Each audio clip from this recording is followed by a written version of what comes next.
the most realist stuff you ever get is your own self-love. Exactly. So, like, if you don't put your self-love first, then how do you expect other people to truly love you and truly believe them? Because that's one thing I struggle with is people loving me. It's like I'm a hard person to love, you know? Yeah. I'm very... Annoying. Bitch. But, well, to be fair, my laugh is a bit too loud. But I'm a hard person to love because I'm used to hate. Yeah. So when people give me when people give me hate, I'm like, all right, cool, I'm used to it. Yeah. But when people give me love, I'm like, are you serious and whatnot? Because when you said yes, I was like, is this guy gonna play games with me? Is this guy gonna fuck me around?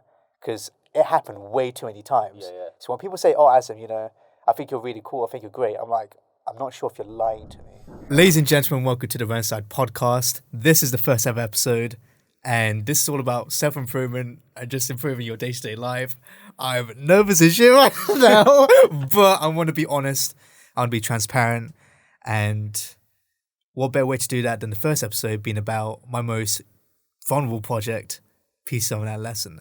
And what better person to have than, of course, my cinematographer, Mr. Joel Caborn. How's it going? It's going great, thanks. Very nice introduction. I'm looking forward to this. Yo, I am scared as shit to talk about this. I don't blame you. But it has to be done because at the end of the day, being vulnerable, inspires other people to be vulnerable. 100%. And lets them open up. So, Peace of an Adolescent, to provide some context, it's a self-reflective journey about an adolescent's traumatic experience, which is, of course, adolescence. A lot's happened in my life, suicidal urges, depression, religion, family, so much more fucking bullshit, but I couldn't have made this project without, of course, Joel Caborn, a.k.a. Mr. Checkered Productions, because that's his production company, so go check that out. But the reason why I thought I'd start a podcast is because I want to make sure that I can help as many people as I can. Because, whilst I'm alive, whilst I'm here, I might as well do something about it, because I don't want anybody in this world to feel like me, no matter who you are. So this podcast episode is all about how art is like a catharsis, so like how it's healing, and also the importance in getting out of your comfort zone. So when did we start this? Well, let's start from me. The idea popped around late February. It was like I think that day I was really depressed. I hopped in the shower. It was difficult to get in the shower and brush my teeth and all that kind of simple stuff. But it just popped into my head, about identity issues. So I thought about when, where, what, why, who, all that kind of stuff. So I wrote it down into like a little poem. So I didn't think it was going to be much, but that's how it sparked. Yeah.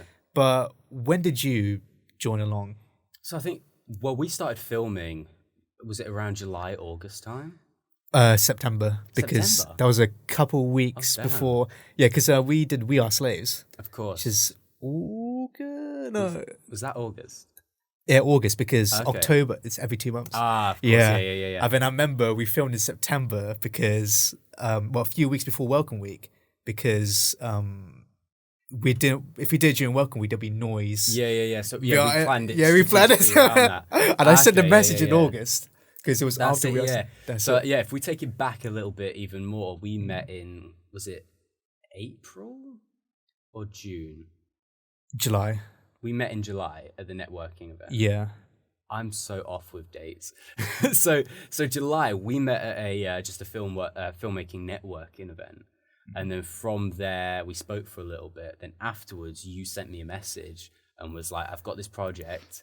Would you be able to get on board? Because I said I wanted to do more camera operating. I was scared shitless when I said that fucking message, bro. And reading the message, I was like, this man is trusting me with all these this really dark... Fucking hell, man. This bloody microphone, I swear, we've been having issues with it all day. All right.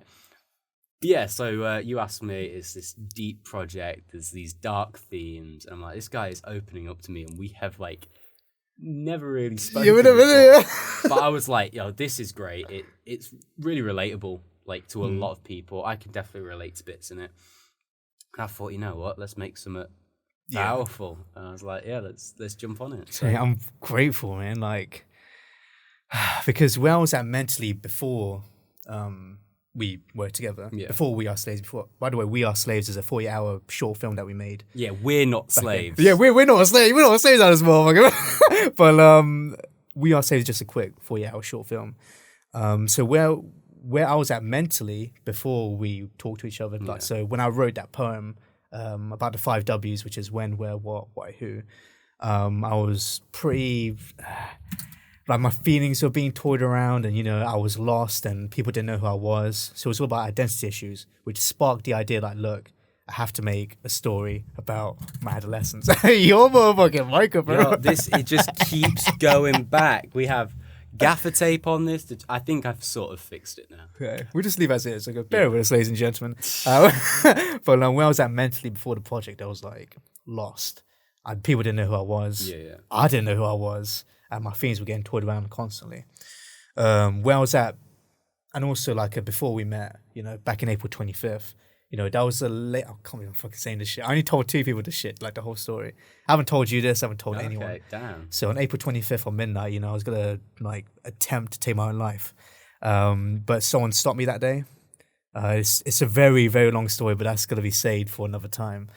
So April 25th, I was gonna take my own life. Like go on top of like a car park and St. John's, jump on that shit. But thankfully, someone stopped me. And, I'm really grateful. I told them I'm really grateful for it and everything. They're like, oh, no worries, we don't, let's just move forward and all that kind of stuff. And then after that, the next day, I was a bit angry that, I'm still alive, because it's a very, very long, it's like very dense. I get that. But I was angry because, I was still alive. But then I was like, okay, let me put the anger to good use. So I developed Peace of Adolescence even more. It was originally called 5 Ws, because when, where, what, why, who. Which makes sense. It's very good sort of like work in progress name. Yeah. And so before that I was just, like in a rough spot. But during the stage it started to be more healing because I'm like, wow, I'm actually saying all this in front of you, in front of the camera. This is actually gonna happen. And then afterwards I never felt more love in my entire life. Like motherfuckers were on Instagram stories, it's a masterpiece, check that out. So, it blew my mind, like people cared, because there was at least 50 people, I think, just on Instagram itself that shared it. Just on Instagram, not Facebook, Twitter, none of that. Not even private messages on WhatsApp, Snapchat. 50 people ish shared it. So that's where I was at before. I was in a rough spot. During, healing, after. I'd never been so strong in my entire fucking life since 2016. So I want to know where you was at before we met, during, after. So I think I was sort of coming off of a high of like success with my last short film. Winning a couple of awards with that, but then there was also a very low element to it where I was working on other projects and they weren't sort of seeing the same sort of success. And so getting involved with this project, I felt like I was looking for something else, something that I could put my all into, and something that I didn't have to plan out myself. And I sort of wanted to specialize in camera, so that's where I was. I was just trying to find something. I think that's where I was. And like coming towards the end of it, and whilst we were actually doing it and just seeing like how much I improved as an artist, and like this was my big project of 2019 that I worked on. My previous film was like 2018, but this is something that I could help out with and put my all into and just help make somebody else's vision like come to life. And honestly, even just seeing like the first draft of it, I was like, I am good. Like not in a like a self-absorbed way, but like self-love. Having that self-doubt before of thinking I made something great and then not seeing that same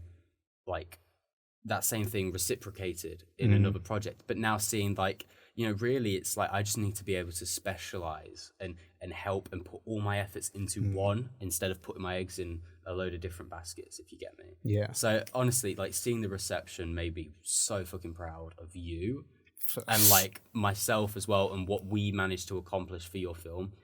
And honestly, yeah, it's I'm still so proud. It's one of the pieces of work that I'm mostly proud of. Thanks. Like, because honestly, it's the help it's provided people with and the result and how it's turned out. Honestly, I was in a great place, I think, when it was done. Like, that relates to the next question, which is segued nicely. It's the next question. It was, you kind of touched upon it. Yeah. But what impact did it have on like you overall? Like, do you feel like Like, just what was your emotion like during when it dropped or when you first saw it or whatever? I was nervous when it dropped, but I think I wasn't. Really? Well, I was a bit nervous just to see the reception, but at the same time, I knew you were far more nervous because for you, it's hard to look at the project. You're looking at the project through rose-tinted lenses, aren't you?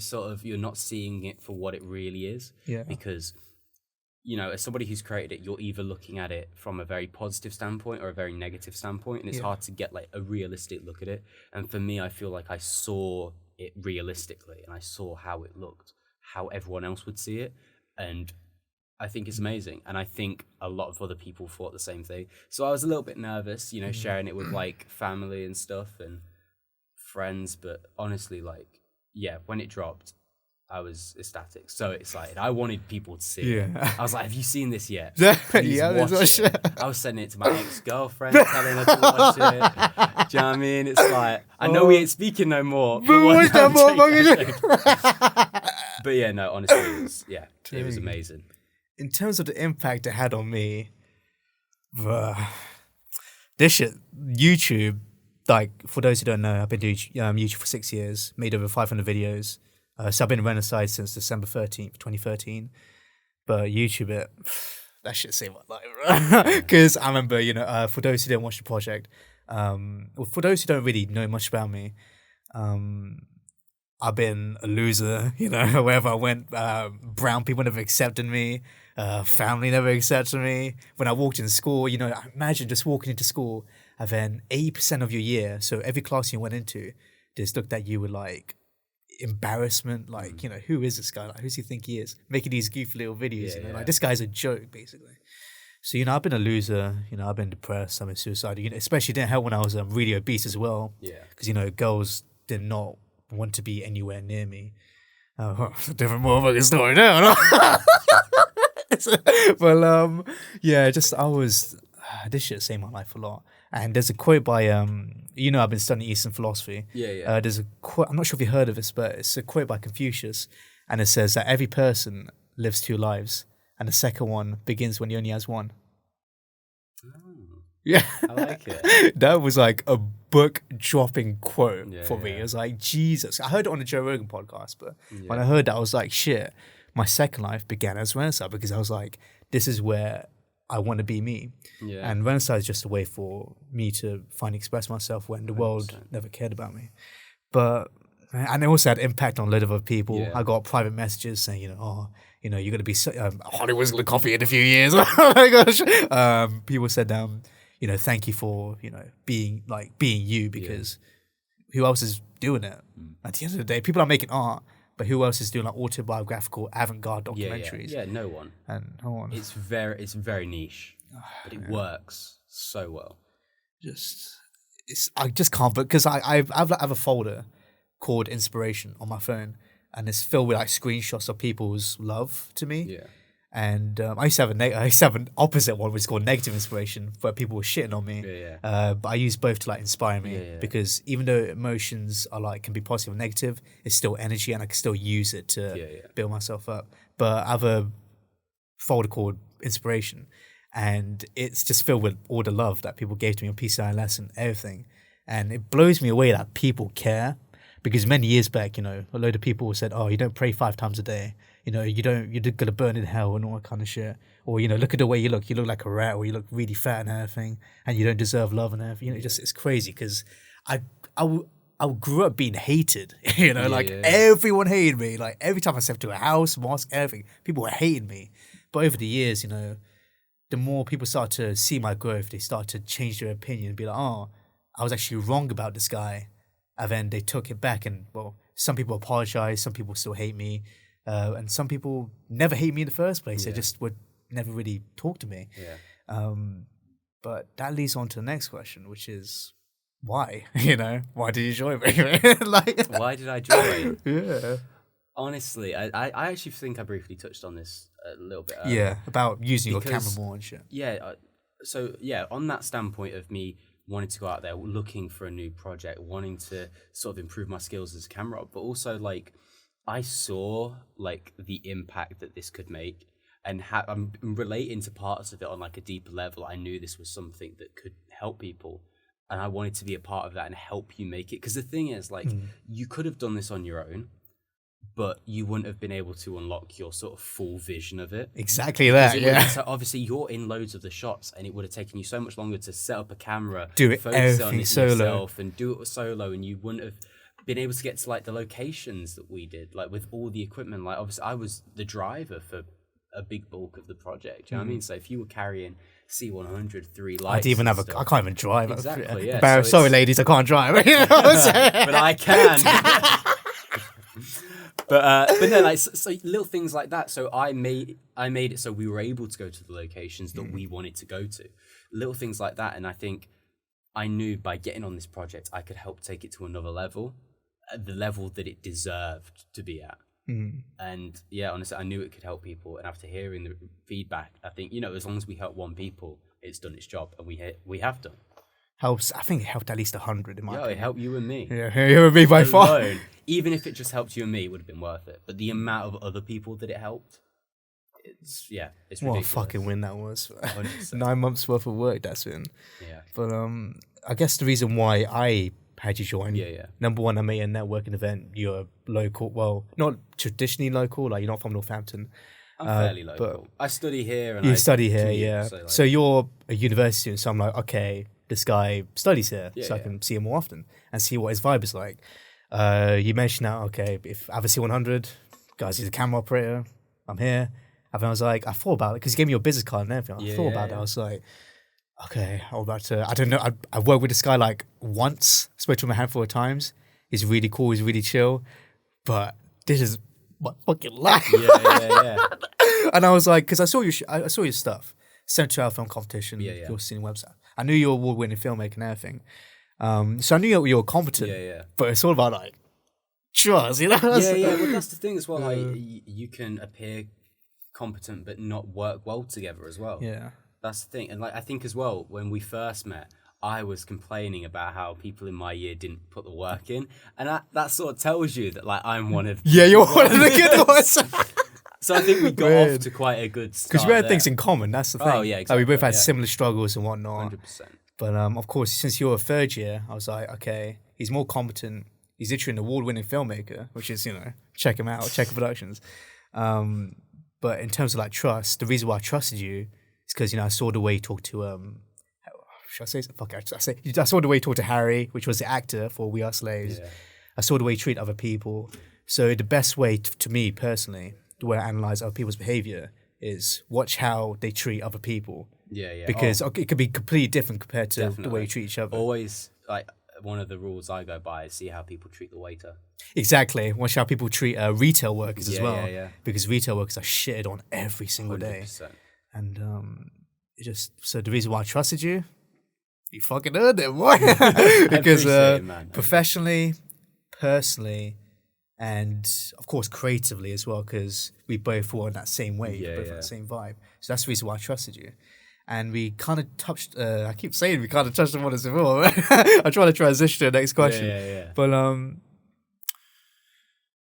for me personally, I did it, it sounds so selfish, but I mainly did this for myself because it's a therapy session for me. This whole process, like writing the most negative shit down, and of course filming the production process, and of course post-production where I watch the footage over and over again. I mainly did this shit for me. I say that selfishly because I have to put myself first, because when I die, like, no one else is going to be there with me. You might be at my funeral, you know, but you can't physically be there with me because I'll be 5 foot beneath the ground. So that's why I did this for myself, because I have to put myself first. But I did this for the people as well, because I know what it's like to be thrown under a bus. I know what it's like to be abandoned, having no family. You know, like, people have family dinners and whatnot.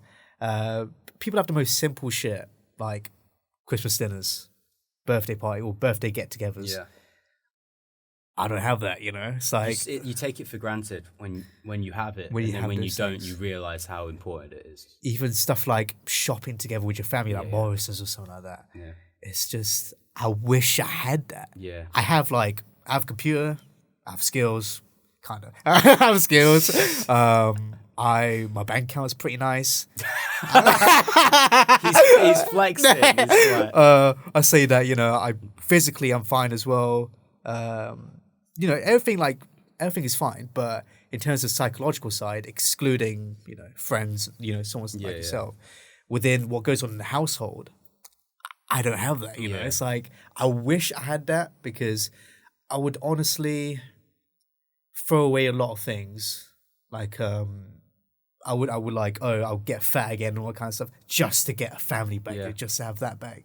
But at the end of the day, you can't. You gotta give it to toxic people. Yeah, because 100%. They're holding you back.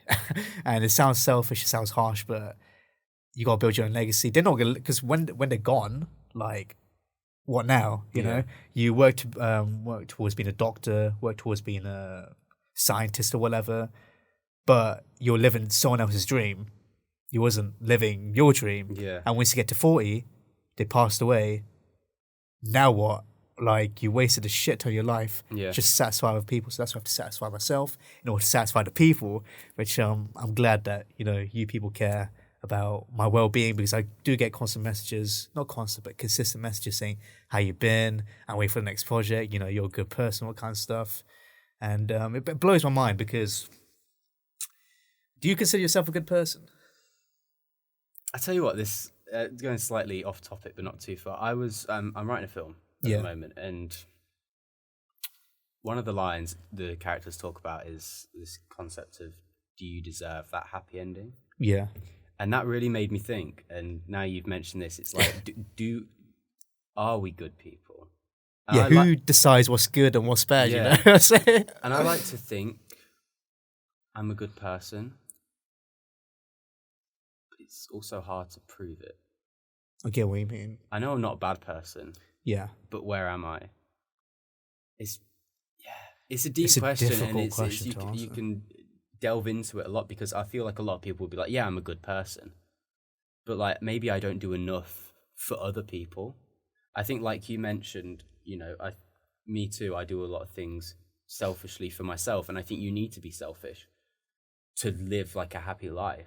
Because at the end of the day, the most real stuff you ever get is your own self-love. Exactly. So, like, if you don't put your self-love first, then how do you expect other people to truly love you and truly believe them? Because that's one thing I struggle with, is people loving me. It's like, I'm a hard person to love, Yeah. I'm very... annoying. Bitch. But, well, to be fair, my laugh is a bit too loud. But I'm a hard person to love, because I'm used to hate. Yeah. So when people give me when people give me hate, I'm like, all right, cool, I'm used to it. Yeah. But when people give me love, I'm like, are you serious and whatnot? Because when you said yes, I was like, is this guy gonna play games with me? Is this guy gonna fuck me around? Because it happened way too many times. Yeah. So when people say, oh, Azam, I think you're really cool, I think you're great, I'm like, I'm not sure if you're lying to me. Yeah. So at the end of the day, I'm getting, it's just a slow process. I'm still struggling with it. I am a person who does push people away, because I want to make sure I don't hurt other people. That's why I don't have many close friends, because if I have too many, then they start to like get too attached, and I'm like, that makes me a bit uncomfortable, because if I say the wrong thing, or if I do the wrong thing, having to burn even more bridges. So, I like my space, basically. Yeah. Yeah. No, I'm exactly the same.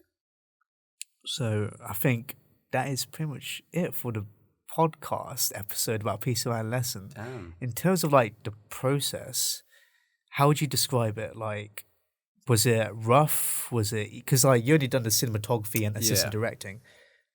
So I think it's some of the days we just like swept through. They went so well. They were long days, but we were getting stuff done. But then there was like the lake was the worst thing to film. The mirror shot, bro. We had to go back to that lake 3 or 4. Was it 3 times? 3 times. First time was for the interview, but it turns out the interview was too dark. Yeah. So then we got good B-roll. Yeah, because we got there originally. We scattered out the location because we'd been filming prior to it. Yeah. So we sort of rushed there. We did some B-roll first initially, which went well. And we did the text on the branches and stuff. Yeah. That was the first day. We filmed the interview, but it was getting quite dark, and we were quite rushed to get out there because the place like locked up after a certain time. It doesn't even have any proper name to it. Exactly, it's just some weird lake. So then second time we went back and we filmed that shot. We bought a mirror, we took it with us. And then we just didn't have the time to do it because it was too dark because we wanted to make sure we got the interview section. Bear in mind, sunset was like 6 p.m. Yeah. And so then we went back again, got the mirror shot. We also had to get the radio shot again at some point because we missed out. So yeah, fuck. The lake was annoying because we had so many restrictions. And that did get a bit annoying. It was like, oh, back at the lake again.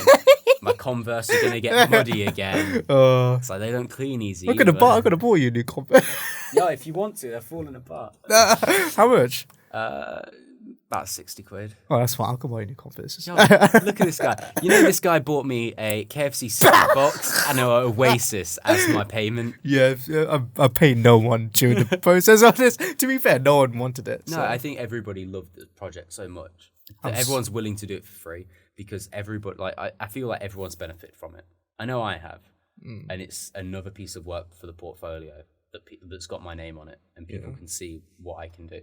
And it's like, there was an enterprise fair at the uni not long ago where I was showcasing my business and my skills as a camera operator, and people were coming up to me and asking me, and instead of showing my show reel, I was showing Piece of an Adolescent. Oh, for real? The draft, yeah. Yeah. Because I was like, look at these camera angles. Like, I didn't even show my show reel. Dang. I just showed that. I didn't know that, bit. Because the shots are so nice. So it's little things like I've benefited so much, so I didn't want payment. But the fact that you got me a little bit of food and stuff was great. I can't complain.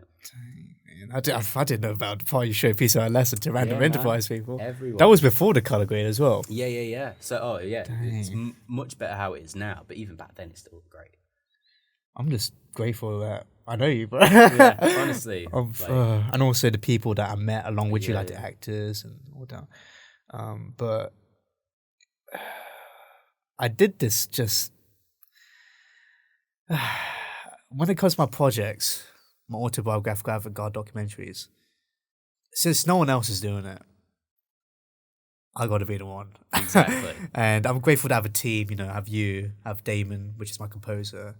I have Chris, who can, obviously do painting and stuff like that, who done the cover art. Chris Stillworth, he done the cover art in like an hour, which is impressive. But insane. I just want to, I guess, to conclude, I just want to thank you. I just want to thank Damon. I just want to thank all the homies across the world, Yordi, Reese, Ellis, and of course Will. I just want to thank everyone who supported it. And, even though I'm doing this for myself, I'm just doing this for everyone at the same time, because I like to think that I know this is not going to happen for a long time, but when I pass away, when I die, like what's left of me, it's my art, it's like it's what's left, like it builds my legacy. Like when I have kids, they're gonna look at this stuff and, oh, Dad, what is this? Like obviously they'll see my goofy content first, like they're not gonna watch Piece of Adolescent at 3 years old. Oh man, just because it's just a way to help people, help this generation, because I'm still 20, which I'm getting old, by the way. And also help the next generation. So I just want to say thank you to you, Mr. Joel Caborn. His name is Checkered Productions for his production company. So check him out. Just thank you to Damon, Chris, everyone. Just I can't believe I can't even make this shit. I can't believe it did this shit. So man, and of course those who don't know, like if you're completely new, my name is Renecide, Renecide, which you can type on Google, YouTube, whatever, or Instagram. Real name is Azamir. And I'm just a person who wants to help people. So, yeah, thank you very much for watching the first episode of the Renecide podcast. Do you want to say anything else, Mr. Cable, before we sign off? It's been amazing. The whole project's been amazing, and I'm looking forward to jumping on the next one. Can we perhaps tease the next one? Next one will be about the 4 seasons. Bye. But yeah, thank you very much for listening or watching, if you're an IGTV person or a YouTube person. And until next episode. So, peace. We're done. Yeah. We're done. That's how we end it. We end it by taking off the headphones. Perfect. Ooh. Good stuff, man. Good stuff.